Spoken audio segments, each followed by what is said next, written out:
ये दादाजी धूनी वाले जो हैं साक्षात विश्वनाथ हैं। ये 1901 में यहाँ साईंखेड़ा आए, 1928 में साईंखेड़ा छोड़ा, 1930 खंडवा समाधि की लीला रची।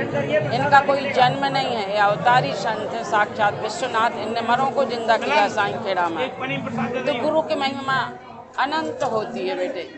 तो बस गुरु पर यहाँ काफ़ी भक्त अपनी श्रद्धा से नमन करने दादाजी के दरबार आते हैं और जो मनोकामना लेके आते हैं वो उनकी पूर्ण होती है। एक आज चमत्कारों के बारे में बहुत चमत्कार तो बहुत किए हैं दादाजी ने। यहाँ गांधी जी आए थे, गांधी जी के पास जो डंडा था वो दादाजी ने दिया था। बोले तू देश को आज़ाद करेगा, एक बकरी पाल ले और ये डंडा रख।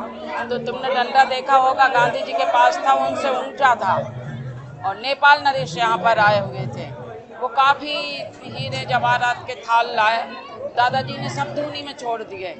उनको बड़ा दुख हुआ कि हमने इतना सब कुछ दिया, तो उससे ज़्यादा निकाल के, इतनी शक्ति उनमें होती थी तो उससे ज़्यादा निकाल के उनने धूनी में से दिया। यदि धूनी में हम छोड़ रहे हैं तो हम में शक्ति होना चाहिए उससे ज़्यादा निकाल के देने की, वो दादाजी में थी। काफ़ी चमत्कार हैं इनके। दादाजी ने अंग्रेजों ने एक बिल्ली मार के दादाजी के सामने डाल दी, बोले इसको जिंदा कर तो जाना।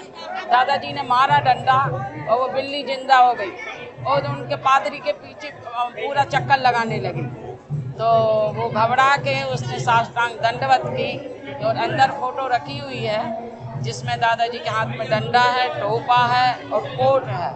तो पादरी ने तुरंत अपना उतार के दादाजी को पहना दिया था।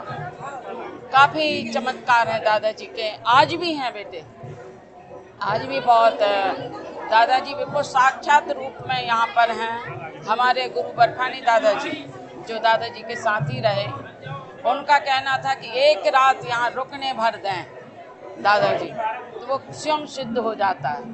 बोले ये चमत्कार बिल्कुल सिद्ध है। आज हम जब यहाँ पर आए थे 1901 में 2000 में, तो जब यहाँ बिल्कुल वीरान था, मगर दादाजी की कृपा ऐसी हुई कि सबने कहा कि ये माता कहाँ रहेंगे, एक से एक संत रुक नहीं पाए। आज हमको 25 साल हो गए यहाँ पर। ये सत्यता है कि जो उनको मन से आता है और उनकी जिस पर दया दृष्टि होती है वो चमत्कार दिखाते हैं बेटा, आज भी दिखाते हैं। तो नरियल छूटते हैं उनकी अर्जी में, क्योंकि ये ब्रह्म है। कहीं भी देखा होगा किसी देवता की नारियल से आहुति नहीं होती, मगर दादाजी की क्यों होती? जब हम कोई अनुष्ठान करते हैं तो पूर्णाहुति में नारियल छोड़ते हैं। तो पूर्णाहुति क्या? जो अपूर्णता को पूर्ण कर दे, वो शक्ति हमारे दादाजी में है जो अपूर्णता को पूर्ण करते हैं।